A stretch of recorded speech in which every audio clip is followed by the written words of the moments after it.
नमस्कार बच्चों, कैसे हैं आप लोग। BHU एकेडमी में आपका बहुत बहुत स्वागत है। आज हमारी NCERT बुक की जो क्लासेस चल रही हैं, चैप्टर 3 चल रहा है, जिसमें हम चैप्टर 3 में पहुंच गए हैं। जिस चैप्टर का नाम क्या है, दो चर वाले रैखिक समीकरण युग्म। ठीक, तो आज हम चलते हैं दो चर वाले रैखिक समीकरण में। हमने बताया था आपको कि दो चर वाले जो रैखिक समीकरण होते हैं क्या होते हैं। दो चर वाले रैखिक समीकरण a1x plus b1y plus c1 बराबर 0। ठीक, और दूसरा समीकरण युग्म a2x plus b2y plus c2 बराबर 0। ये आपका दो चर वाला रैखिक समीकरण है। ये क्या है, दो चर वाले रैखिक समीकरण है। दो चर वाले रैखिक समीकरण के साथ ये युग्म है। युग्म का मतलब होता है जोड़ा। क्या होता है, युग्म का मतलब जोड़ा होता है। जोड़ा का मतलब समीकरण एक ये, एक समीकरण दो। तो ये जो युग्म लिखा है, युग्म का मतलब होता है दो चर वाले रैखिक समीकरण युग्म। अब यहाँ पे क्या लिखा है, समीकरण। समीकरण का मतलब होता है दो पक्ष हों। कितने पक्ष हों, दो पक्ष हों। तो आप यहाँ पर देखेंगे कि बराबर की इधर भी कुछ है, बराबर की उधर भी कुछ राशि है, जीरो भी कोई एक राशि है। ठीक, तो ये समीकरण है। फिर क्या लिखा है, रैखिक। रैखिक का मतलब होता है एक घात। युग्म का मतलब होता है जोड़ा। युग्म का मतलब क्या होता है, जोड़ा। समीकरण का मतलब होता है दो पक्ष हों। कितने पक्ष हों, दो पक्ष हों, और चर के वेरिएबल के एक निश्चित मान के लिए दोनों पक्ष क्या होने चाहिए, संतुष्ट होने चाहिए। ठीक, अब यहाँ पर रैखिक लिखा है। रैखिक का मतलब घात एक हो। रैखिक का मतलब क्या होता है, घात एक हो। जो हमारा पाठ का नाम है दो चर वाले रैखिक समीकरण युग्म। क्या नाम है, दो चर वाले रैखिक समीकरण युग्म। तो हम बता रहे हैं कि कैसे दो चर वाले रैखिक समीकरण युग्म। ठीक, तो आप यहाँ पर देखेंगे रैखिक का मतलब एक घात। आप जितने भी इसमें वेरिएबल हैं, यहाँ पर a1 b1 a2 b2 c2। ठीक, a1 b1 a2 b2 और c2। यहाँ पर क्या है, ये अचर राशियां हैं। रियल नंबर मान सकते हैं। क्या मान सकते हैं, रियल नंबर है। और एक्स वाई क्या है, चर राशियां। एक्स वाई क्या है, वेरिएबल है। वेरिएबल का मतलब होता है जिसका मान निश्चित नहीं होता है। वेरिएबल का मतलब होता है जिसका मान निश्चित नहीं होता है, बदलते रहते हैं। कैसे होते हैं, बदलते रहते हैं। तो हम पर देखेंगे एक्स वाई जो यहाँ पे वेरिएबल होता है, चर होता है, इसकी घात कितनी होनी चाहिए, एक। यहाँ पर देखिए घात है, यहाँ भी एक है, यहाँ भी एक है। तो ये रैखिक है। क्या है, रैखिक है। साथ में दो चर। दो चर का मतलब होता है एक्स और वाई। यहाँ पर देखिए एक्स वाई के अलावा कुछ नहीं। ए बी सी तो आपका रियल नंबर है, वास्तविक संख्या। तो ये दो चर वाले रैखिक समीकरण का मानक रूप है। क्या है, ये दो चर वाले रैखिक समीकरण का मानक रूप है। क्या है, मानक रूप। हमने फर्स्ट कक्षा जो हमारी NCERT बुक का चैप्टर 3 चल रहा है, इसमें हम फर्स्ट कक्षा में क्या लिए थे, हमारी थ्योरी क्लासेस थी। हमने थ्योरी क्लासेस में जो चैप्टर का नाम है दो चर वाले रैखिक समीकरण के बारे में अच्छे से कॉन्सेप्ट समझा था। फिर उस रैखिक समीकरण को आप कितने विधि से सॉल्व कर सकते हैं उसको समझे थे। अब आज हम पहली विधि आलेखी विधि की ओर चलेंगे। कहाँ चलेंगे, आलेखी विधि। दो चर वाले रैखिक समीकरण को सॉल्व करने की तीन विधियाँ होती हैं। एक होती है कौन सी, आलेखी विधि, रैखिक विधि होती है। एक क्या होती है, प्रतिस्थापन विधि होती है, सब्स्टिट्यूशन मेथड। एक होती है क्या, विलोपन विधि, एलिमिनेशन मेथड। ठीक, तो तीन मेथड में हम पहले एक्सरसाइज 3.1 जो हमारी प्रश्नावली है 3.1 है, इसमें हमने आलेखी विधि के बारे में पढ़ेंगे। क्या, आलेखी विधि। ये दो चर वाले रैखिक समीकरण का मानक रूप है, और इसमें x इसको सॉल्व करने की तीन विधियां हैं। कौन कौन सी, एक है आलेखी विधि। कौन सी, आलेखी विधि। जो हमने फर्स्ट कक्षा में जो चीज़ समझे थे उसको हम क्या कर रहे हैं, रिकॉल कर रहे हैं। क्या कर रहे हैं, रिकॉल कर रहे हैं। ठीक, ये क्या है आपकी दूसरी विधि कौन सी है, प्रतिस्थापन विधि। कौन सी, प्रतिस्थापन विधि। तीसरी विधि कौन सी है, विलोपन, एलिमिनेशन मेथड, विलोपन विधि। ठीक, अब इन तीनों विधियों में हम पहला 3.1 में क्या है आपके आलेखी विधि है, 3.2 में प्रतिस्थापन है, 3.3 में क्या है, विलोपन विधि। इन तीनों विधियों मिला के ये चैप्टर क्या होता है, कंप्लीट होता है। तो आज हम आलेखी विधि की ओर चलेंगे। कहाँ चलेंगे, एलिमिनेशन मेथड, आलेखी विधि। ठीक, अब इस दो चर वाले रैखिक समीकरण में यहाँ पे प्रश्न में क्या बोला है निम्न समस्याओं में रैखिक समीकरणों के युग्म बनाइए। पहले आपको रैखिक समीकरण बनाना है। ये समस्या दी गई है। समस्या क्या है कि कक्षा में 10 विद्यार्थी ने एक गणित प्रतियोगी परीक्षा में भाग लिए हैं, जिसमें से लड़की लड़कों की संख्या से 4 अधिक, यानी लड़कियां 4 अधिक है लड़कों से, ठीक। तथा प्रतियोगी में भाग लेने वाले लड़कों एवं लड़कियों का पहले आपको क्या बनाना है, 2 चर वाला रैखिक समीकरण बनाना है। फिर उस समीकरण जो आपको 2 चर वाले रैखिक समीकरण इस रूप का मिलेगा, ये 2 चर वाले रैखिक समीकरण मानक रूप है। इस समस्या को आपको 2 चर वाले रैखिक समीकरण को पहले बनाना है, फिर उनको आलेखी विधि से सॉल्व करना है। यहाँ पे लिखा है ग्राफी विधि। ग्राफी विधि को आलेखी विधि भी बोलती है या ग्राफिकल मेथड। इस ग्राफी विधि से इसको क्या करेंगे, सॉल्व करेंगे। तो सबसे पहले आपको क्या बनाना पड़ेगा, निम्न समस्याओं में रैखिक समीकरण बनाना पड़ेगा। क्या बनाना पड़ेगा, रैखिक समीकरण। जब आप रैखिक समीकरण को अच्छे से बना लेंगे, फिर उसको आप आलेखी विधि से सॉल्व करेंगे, ठीक है। तो हम इस समस्या को पहले इस समस्या को पहले हम क्या बनाते हैं, 2 चर वाले रैखिक समीकरण, इस तरह का समीकरण आपको बनाना पड़ेगा, ठीक। यहाँ पे क्या लिखा है, कक्षा 10 के यानी 10 के 10 विद्यार्थियों ने, यानी एक कक्षा 10 है, उसमें 10 विद्यार्थियों ने एक गणित की पहेली प्रतियोगी परीक्षा में भाग लिया। यानी कोई गणित की परीक्षा क्लास में चल रही थी, जिसमें 10 बच्चों ने पार्टिसिपेट किया। कितने बच्चे भाग लिए हैं, 10 बच्चे। तो टोटल बच्चों की संख्या 10 थी। फिर बताया गया कि यदि लड़की की संख्या लड़कों से 4 अधिक है, यानी लड़कियां बढ़ चढ़ के भाग ली हैं, लड़कों से ज़्यादा लड़कियों ने भाग लिया, तो लड़कियां 4 अधिक हैं, तो उस कक्षा में कितने बच्चों ने भाग लिया, कितनी बच्चियों ने भाग लिया, ये आपको निकालना है आलेखी विधि से। तो पहले आलेखी विधि से निकालने के लिए आपको समीकरण बनाना पड़ेगा। क्या बनाना पड़ेगा, समीकरण। तो हम देखेंगे, हम सबसे पहले जो आपको पूछेगा उसको x y मान लेंगे। हम 2 चर वाले रैखिक समीकरण है, तो आप x y लेके चलेंगे। तो यहाँ पे देखिए क्या लिखा है, कक्षा 10 के, यहाँ पे लड़कों एवं लड़कियों की संख्या, तो मान लीजिए लड़कों की संख्या x है। यहाँ पे क्या लिखेंगे, माना लड़कों की संख्या x है। कितना है, x है, ठीक। तथा लड़कियों की संख्या y मान लीजिए। लड़कियों की संख्या हम क्या मान लेते हैं, y है, ठीक। लड़कों की संख्या आप x मानेंगे, लड़कियों की संख्या आप क्या मान लेंगे, y है, ठीक। प्रश्न में बोला है कि लड़कों एवं लड़कियों की संख्या मानेंगे। आप लड़कों की संख्या x मान लेंगे, लड़कियों की संख्या क्या मान लेंगे, y। अब आपको लग रहा है कि x y 2 राशियां क्यों मान रहे हैं, क्योंकि हमारा जो ये चैप्टर है 2 चर वाले रैखिक समीकरण है। कैसा है, 2 चर वाले रैखिक समीकरण। 2 चर आपको लेके चलना पड़ेगा, x y। हमने लड़कों की संख्या x मान ली है, लड़कियों की संख्या क्या मान ली है, y। अब आप अकॉर्डिंग टू द क्वेश्चन की ओर चलेंगे, प्रश्नानुसार, ठीक। अब आप इसको शॉर्टकट में a अपॉन क्यों लिख सकते हैं, अकॉर्डिंग टू द क्वेश्चन। तो देखिए प्रश्नानुसार में क्या बोला है, प्रश्न में बोल रहा है कि कक्षा 10 के 10 विद्यार्थी, यानी टोटल विद्यार्थी कितना है, 10 बच्चे हैं।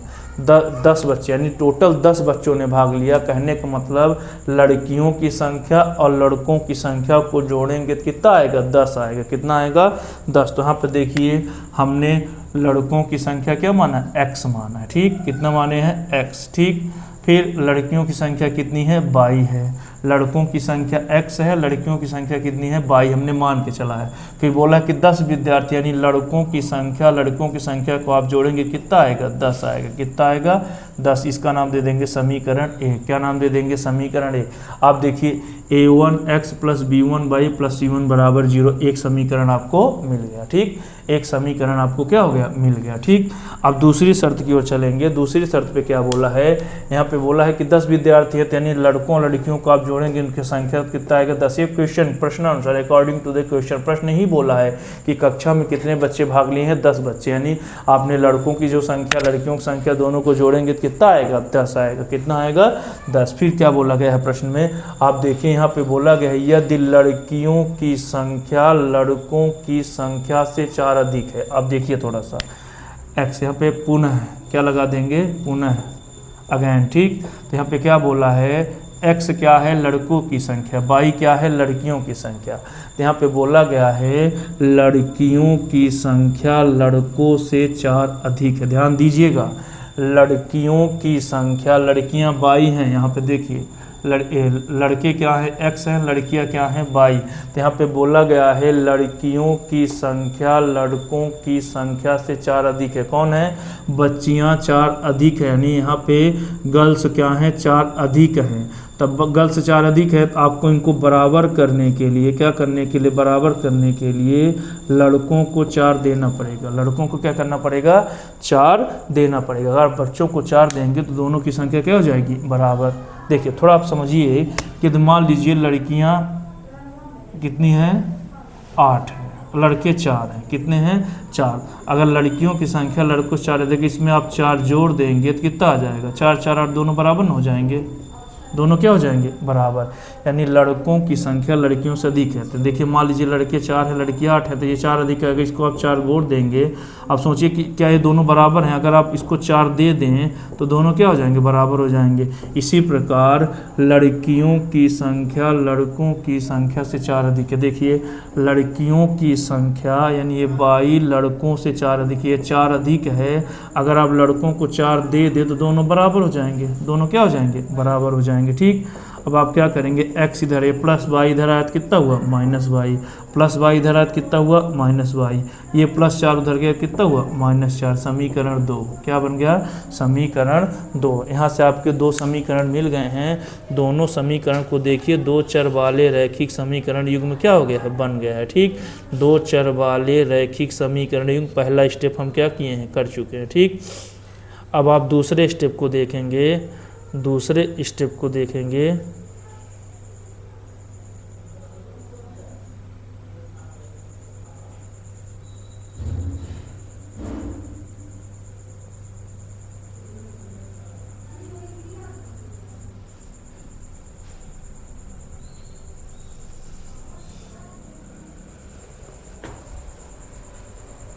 हम देखते हैं कि लड़कों की संख्या लड़कियों की संख्या से 4 क्या है, अधिक है। तो आप इनको लड़कों को 4 दे देंगे तो दोनों क्या हो जाएंगे, बराबर हो जाएंगे। ये प्लस y इधर आया तो माइनस y, और ये +4 उधर चला गया तो -4, समीकरण 2।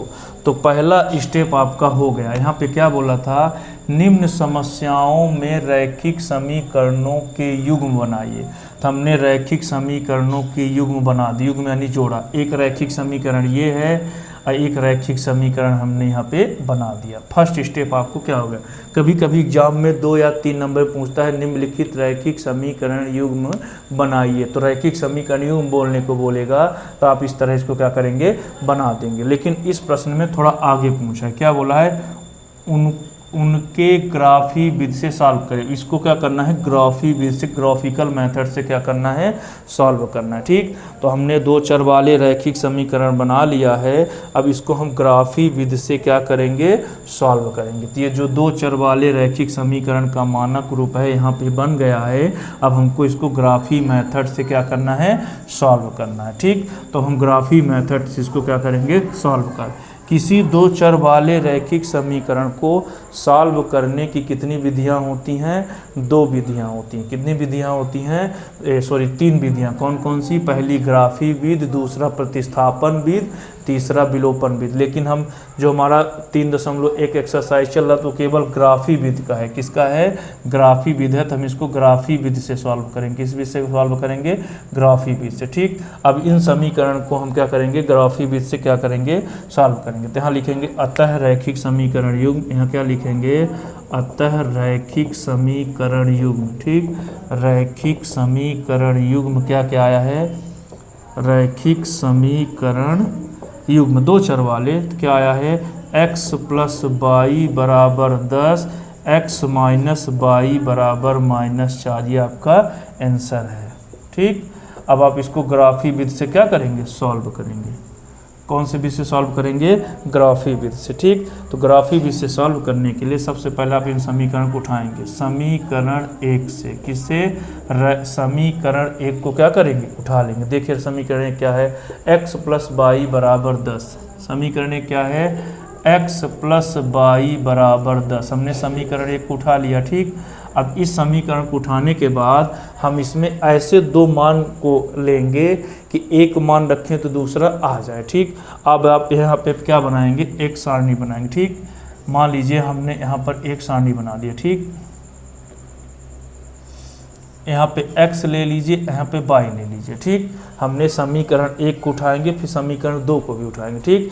अब आप थोड़ा सा अपने से एक सोचेंगे, x का एक मान रखेंगे, ठीक, तो y का एक एक्चुअल मान मिलेगा, ठीक। अगर आप x बराबर यहाँ पे क्या ले लेते हैं, कितना ले लीजिए, मान लीजिए x बराबर अपने मन से लेना, 0 भी ले सकते हैं, 1 भी ले सकते हैं, 2 3 4 जो आप अपनी इच्छा से ले लीजिए। मान लीजिए हम x बराबर 4 ले लिए, कितना ले लिए, x बराबर 4 पर, तो आप x बराबर कितना लिए, 4।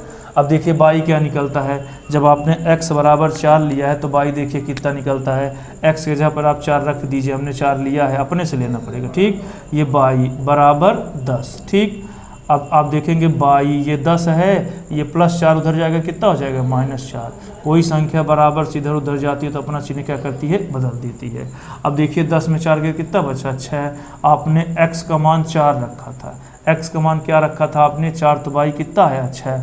x का मान आपने 4 रखा था तो y कितना आया, 6 आया है, y कितना आया है, 6, ठीक। आप एक x y का मान निकालिए, एक और निकाल लीजिए, ठीक। 3 4 भी निकाल सकते हैं, लेकिन 2 में काम हो जाता है। हमने समीकरण 1 को उठाया है, उसमें x बराबर 4 रख दिए।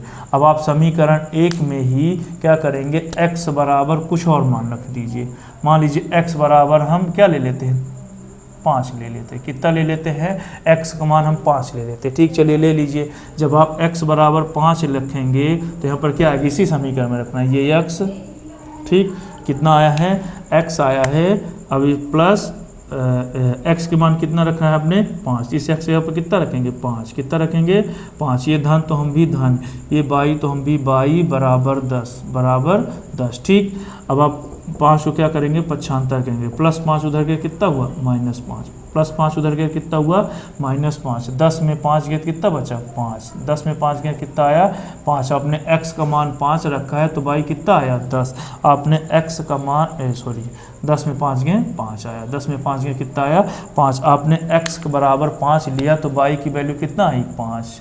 आपने x बराबर 5 लिया तो y की वैल्यू कितना आ गई, 5, ठीक। अब आप इनको ग्राफ में दर्शाएंगे, ठीक। हमने एक समीकरण बनाया है, समीकरण 1 को लेकर हमने x के 2 मान ले लिए, अपने से लेना आप जो कल्पना कर सकते हैं, जो ले सकते हैं, पर ऐसा मान लीजिएगा कि ग्राफ में आप उसको रिप्रेजेंट कर लें, ग्राफ में उसको क्या कर लें, रिप्रेजेंट। x बराबर हमने 4 रखा तो y कितना आया, 6 आया। हमने x बराबर 5 रखा तो y कितना आया, 5। अब आप इसको ग्राफ में ढूंढेंगे, मान लीजिए ये कोई बिंदु A है, ठीक, ये कोई बिंदु B है, ठीक। अब आप इनको ग्राफ में क्या करेंगे, ढूंढेंगे। तो एक ग्राफ बना लीजिए, आप क्या बनाएंगे, एक ग्राफ बनाएंगे, ठीक।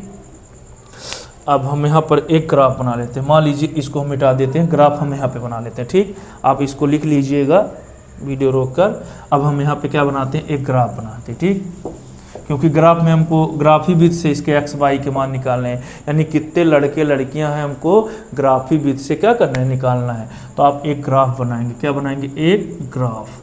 अब ग्राफ आता है, ग्राफ आप बना सकते हैं, अगर आपके पास ग्राफ नहीं है तो आपको यहाँ पे एक ग्राफ बनाना पड़ेगा, ठीक। ये x अक्ष है, आप क्लास 9th में पढ़े होंगे, x अक्ष जो पड़ी हुई होती है x अक्ष, और जो खड़ी हुई होती है उसको क्या बोलते हैं, y अक्ष।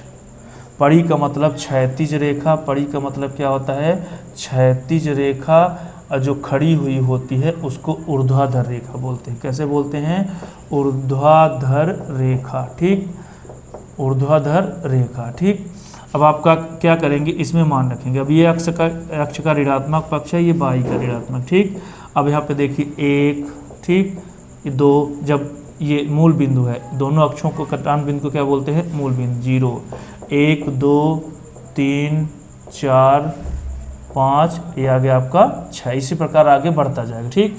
अब यहाँ पर चलिए एक y अक्ष में 1 2 3 4 5 6, ठीक, 6 5 4 3 2 1, ये आपका y अक्ष में रहेगा, ठीक। अब आप इन दोनों बिंदु को देखिए ग्राफ में, एक क्या है, x बराबर 4 है तो y कितना आया, 6, यानी x अक्ष में 0 से चलेंगे, कहाँ चलेंगे, 0 से, तो x में कितना है, 4। देखिए ये बिंदु अगर आप देखेंगे तो ये बिंदु क्या है, x का मान 4 है, y का मान कितना है 6।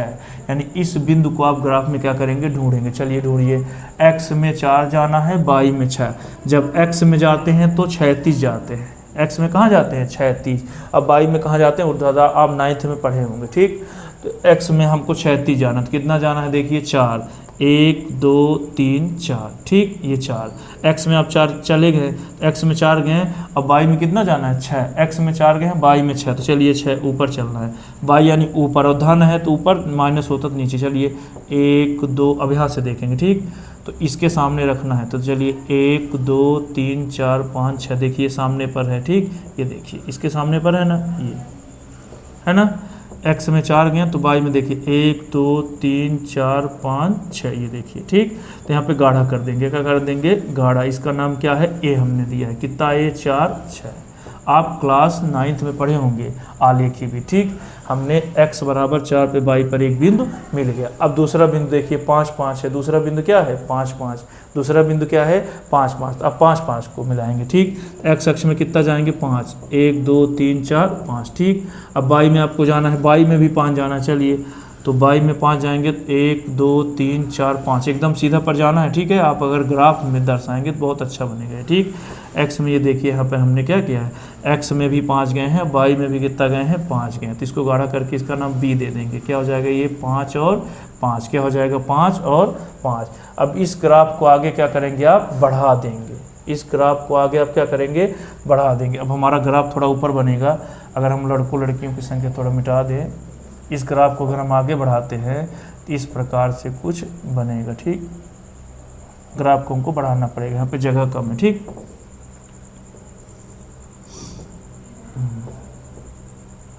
यहाँ पे 7 आ जाएगा, 8 आएगा, 9 10। जब आप ग्राफ लेंगे तो एक्चुअल मान आएगा 7 8 9 10। ठीक, अब इन दोनों बिंदुओं को आप स्केल रख के क्या करेंगे, बढ़ा देंगे।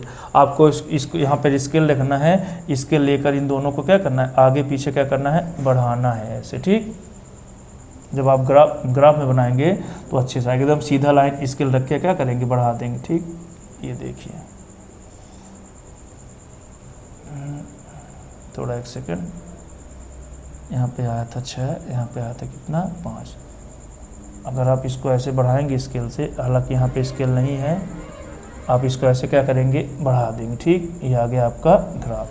अब ये जो एक समीकरण मिला है सरल रेखा, तो इसका नाम क्या है देखिए। ये पहला समीकरण उठाए थे ना, x + y = 10। कितना आया था, x + y = 10। ये आपका ग्राफ बन गया। ठीक, अभी एक ग्राफ बना है, कितना ग्राफ बना, एक। अब आप दूसरा समीकरण उठाएंगे। कौन सा समीकरण उठाएंगे, दूसरा समीकरण। तो दूसरा समीकरण क्या था, हमने यहाँ पे मिटा दिया। दूसरा समीकरण कुछ इस प्रकार से था, x - y = -4। याद करिए, ये दूसरा समीकरण है। ठीक, आप दूसरा समीकरण उठाएंगे। एक समीकरण उठा के हमने ग्राफ खींच दिया, अब दूसरे समीकरण से हम उठा के ग्राफ क्या करेंगे, खींच देंगे। और जहाँ पे ग्राफ एक दूसरे को काटेंगे तो आपका सॉल्व हो जाएगा। क्या हो जाएगा, सॉल्व। ठीक, तो देखिए दूसरा समीकरण। ठीक, अब आप क्या करेंगे, x y के मान उठा के यहाँ पे क्या करेंगे, रखेंगे। अब देखेंगे इसमें है ना, ये जो समीकरण 2 है, आप यहाँ पर x के मान रखेंगे। क्या करेंगे, x मान। थोड़ा इस समीकरण को अगर संतुलित करना हो तो बना लीजिए। ठीक, अगर आप -y को उधर ले जाएंगे तो क्या हो जाएगा, +y। अगर नहीं भी ले जाते तो कोई दिक्कत नहीं। अब आप x बराबर यहाँ पे क्या ले लीजिए। ठीक, x बराबर अब हम क्या ले लेते हैं, 3 ले लेते हैं। कितना ले लेते हैं, 3। तो y देखिए कितना मिलता है, x जगह पर कितना ले लीजिए 3, तो y बराबर कितना आया, -4। ठीक, -4। ठीक, अब ये -y इधर जाएगा तो क्या हो जाएगा, +y होगा। -y इधर गया तो कितना हुआ, +y। इधर 3 है, ये -4 इधर गया तो कितना हुआ, +4। तो 4 3 कितना हुआ, 7। 4 3 कितना हुआ, 7। तो y का मान कितना निकला, 7। यानी x बराबर आपने 3 लिया तो y का मान कितना मिला है, 7। तो आप यहाँ पर एक क्या बनाएंगे, कॉलम बनाएंगे। ठीक, इस कॉलम में 3 मान लेने हैं। कितने मान, 2 मान लेने हैं। ठीक, ये x है, ये y। ठीक, ये x है, ये क्या है, y। आपने यहाँ पर x का मान कितना लिया है, 3। x का मान कितना लिए हैं, 3। तो y कितना निकला है, देखिए y बराबर 7 निकला है।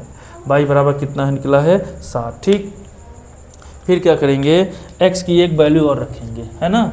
x की एक वैल्यू क्या करेंगे, और रखेंगे। अब मान लीजिए x बराबर आप 4 ले लीजिए। कितना ले लेते हैं, x बराबर 4 ले लीजिए। ठीक, अगर x बराबर आप 4 लेते हैं तो देखिए y कितना आता है, इसका नाम c दे दिए, इसका नाम d, तो रखिए चलिए 4, x से हम कितना रखेंगे 4, कितना रखेंगे 4, माइनस y बराबर -4। ठीक, अब ये आ गया y, तो ये माइनस y उधर जाएगा कितना हो जाएगा प्लस y, कितना होगा प्लस y, ये 4 है, ये -4 इधर गया कितना हुआ 4, कितना हुआ 4। ठीक, तो 4 4 कितना हुआ y बराबर 4 4 8। ठीक, आपने x बराबर 4 लिया है, x बराबर आपने कितना लिया था 4, तो y कितना आया 8, y कितना आया 8। अब इस समीकरण का आप क्या बनाएंगे, ग्राफ बनाएंगे, क्या बनाएंगे ग्राफ। ठीक, चलिए बनाइए। ठीक, अब देखिए x बराबर 3 पे y कितना जाना है 7 जाना, चलिए x बराबर 3 पे, x पे 1 2 3 पे, y पे कितना जाना है 7, चलिए x पे 3 चलना, ध्यान रखिएगा, x पे 3 y पे 7। चलिए अब आप थोड़ा सोचिए कि a बिंदु है, a c 3 7 है, यानी x में 3 जाना है, y में 7, एक बार x में 4 जाना है, y में 8, चलिए 3 1 2 3। अब ठीक, अब आप y में 7 जाएंगे, y यानी ऊपर नीचे, आप 9th में पढ़े होंगे, तो चलिए 7, ये 6 है ना यहाँ, ये 7। ठीक, यहाँ पे गाढ़ा कर दीजिए, यहाँ पे क्या करेंगे गाढ़ा कर देंगे, जहाँ पे गाढ़ा हुआ है उसका नाम दे देंगे। ठीक, इसका नाम क्या दे देते हैं C, क्या नाम दिए हैं C, वहाँ पे देखिए कितना है 3 और 7। अब दूसरा बिंदु ढूंढिए, दूसरा बिंदु क्या है x बराबर 4 y बराबर 8। चलिए x पे कितना जाना है 4, 1 2 3 4, y में कितना जाना है 8, ये देखिए x में 4 y में 8, चलिए y में 8, तो चलिए ये सीधा जाना है 1 2 3, एकदम y ये 8 है ना, तो चलिए ये देखिए है ना, ये देखिए 8 के सामने है। ठीक, x 8 के सामने है ना, y में 4 है तो 8, इसको गाढ़ा कर दीजिए, इसका नाम क्या दे देंगे d, क्या नाम देंगे d, इसका नाम क्या है 4 और 8, क्या नाम है 4 और 8। अब आप इन दोनों बिंदुओं क्या करेंगे मिला देंगे, तो ये बिंदु देखिए कहाँ है, ये दोनों बिंदु हैं, जैसे हमने इन दोनों बिंदुओं को मिला के ग्राफ बना दिया था, इस बिंदु को भी क्या करेंगे मिला देंगे। ठीक, तो चलिए मिलाइए, दोनों बिंदु को अच्छे से मिलाना है। ठीक, ये देखिए ऐसे आगे बढ़ा दीजिए, इसको ऐसे पीछे बढ़ाइए। ठीक, तो ये आपका दूसरा समीकरण मिल गया, ये दूसरा ग्राफ बन गया ना। इसका नाम क्या है देखिए, इसका नाम है x माइनस वाई बराबर -4, क्या नाम है x माइनस वाई बराबर -4। ठीक, x माइनस वाई बराबर कितना आया है -4। अब देखिए अगर आप आंसर देखेंगे, आंसर में अगर आप x लड़कों मान लेंगे y लड़कियों के, तो वहाँ पे चेंज होएगा। अगर आप आंसर शीट में देखेंगे तो आपके मान दूसरे हैं, तो वहाँ पे परेशान होने की ज़रूरत नहीं है, क्योंकि समीकरण है कई प्रकार के बन सकते हैं। ठीक, तो x माइनस वाई बराबर कितना 4, ये दूसरा समीकरण आपको क्या हो गया। पहला समीकरण क्या था x प्लस वाई बराबर 10, ये वाला था। दूसरा समीकरण क्या था x माइनस वाई बराबर -4। अब देखिए आपका जो करेक्ट आंसर है, ठीक, जो आपका करेक्ट आंसर है कैसे निकालेंगे। आंसर कैसे, आंसर का मतलब होता है ये दोनों समीकरण, ये दोनों ग्राफ जो बने, ग्राफी विधि, कौन सा विधि पढ़ रहे हैं आलेखी विधि। आलेखी विधि एक दूसरे को जहाँ पे टच करेंगे वही आपका आंसर होगा, वहीं पर आपका आंसर होगा। ठीक, देखिए एक्स वाई कहाँ पे टच करें, यहाँ पे टच करें, तो ये आपका करेक्ट आंसर हो गया। ठीक, ये आपका क्या आ गया आंसर। अभी देखिए एक्स अक्ष से कितने दूरी पर है, देखिए ये देखिए, ठीक 3, इधर देखिए कहाँ टच कर रहा है 7। ठीक, एक्स अक्ष से कितने दूरी पर है 7 पर है। ठीक, अब वाई से कितने दूरी पर है 3। अब इस बिंदु के पास आप जाइए, कैसे जाएंगे, चलिए 1 2 3, एक्स में कितना गए हैं 3, एक्स में कितना गए हैं 3। अब वाई में चलिए 1 2 3 4 5 6 7, वाई में कितना गए 7, मान लीजिए इसका नाम P दे देते, तो ये आपका आंसर हो गया। ठीक, दोनों बिंदु, दोनों ग्राफ, ये दोनों सरल रेखा हैं, जहाँ पे एक दूसरे के टच करेंगे तो ही आपका क्या हो जाएगा आंसर होगा। ठीक, तो हमने दोनों ने एक दूसरे को कहाँ पे टच किए, क्या C, अब इसका C का नाम हम P दे दिए। तब देखेंगे इस बिंदु के पास पहुँचना है तो कैसे पहुँचेंगे, x 0 चलते हैं, कहाँ चलते हैं 0 से, 1 2 3, अब वाई में कितना गए हैं 7, एक्स में कितना गए हैं 3, अब वाई में कितना गए हैं 7, x बराबर 3 वाई बराबर 7। यहाँ पे लिखेंगे अतः, क्या लिखेंगे, अतः x बराबर कितना है 3 वाई बराबर 7। x क्या है लड़कों की संख्या, y क्या है लड़कियों की संख्या। तो हमने शुरू में माना था कि माना लड़कों की संख्या x है, लड़कियों की संख्या क्या है y है। तो यहाँ पे लिखेंगे अतः, क्या लिखेंगे, अतः लड़कों की संख्या, किसकी, लड़कों की संख्या कितनी है, लड़कों की संख्या 3 है और लड़कियों की संख्या कितनी है 4 है। ठीक, लड़कियों की संख्या कितनी है 7 है, कितनी है 7 है। ठीक, हमने शुरू में बोला था कि आप पहले क्या बनाएंगे, 2 चर वाले रैखिक समीकरण युग्म बनाएंगे। हमने 2 चर वाले रैखिक समीकरण युग्म बनाया था, एक था x + y = 10, एक क्या था x - y = -4। हमने पहले क्या किया था, 2 चर वाले इस समस्या का रैखिक समीकरण युग्म बनाया। ठीक, इतना भी एग्जाम में पूछ लेता है। और जब एग्जाम में इसको आलेखी विधि से सॉल्व करने को पूछेगा तो आप ये मेथड लगेंगे। थोड़ा आलेखी विधि लॉन्ग है पर इतना भी कठिन नहीं है, इसको हम आसानी से समझ सकते हैं। थोड़ा आप इसको अच्छे देखिएगा, अगर नहीं समझ में आएगा तो इस वीडियो को दोबारा रिकॉल करके देख सकते हैं। अब देखेंगे पहले समीकरण का हमने एक ग्राफ बनाया, एक सरल रेखा इस तरह का मिला। ठीक, दूसरे समीकरण एक सरल रेखा में मिला। अब ये दोनों सरल रेखा कहाँ पे टच करते हैं, ठीक, जहाँ पे ये दोनों एक दूसरे को टच करते हैं यही आपका क्या हो जाता है, आंसर हो जाता है। तो दोनों टच कहाँ पे किए हैं, यहाँ पर। ठीक, एक्स पे कितने किए, 1 2 3। अब इसके पास चलेंगे तो कैसे चलेंगे, एक्स में पहले जाते हैं 1 2 3, फिर y में 7 गए हैं, यानी x = 3 y = 7। यहाँ पे हमारा आंसर आ गया, यानी लड़कों की संख्या x है, लड़कियों की संख्या 7 है। तो दोस्तों आज हम 2 चर वाले रैखिक समीकरण के एक समस्या से उसके रैखिक समीकरण युग्म बनाए हैं, उस रैखिक समीकरण युग्म को आलेखी विधि से सॉल्व किए हैं। उम्मीद है आप लोगों को बहुत अच्छा लगा होगा। कमेंट बॉक्स में ज़रूर मैसेज करिए। बहुत बहुत धन्यवाद। नमस्ते।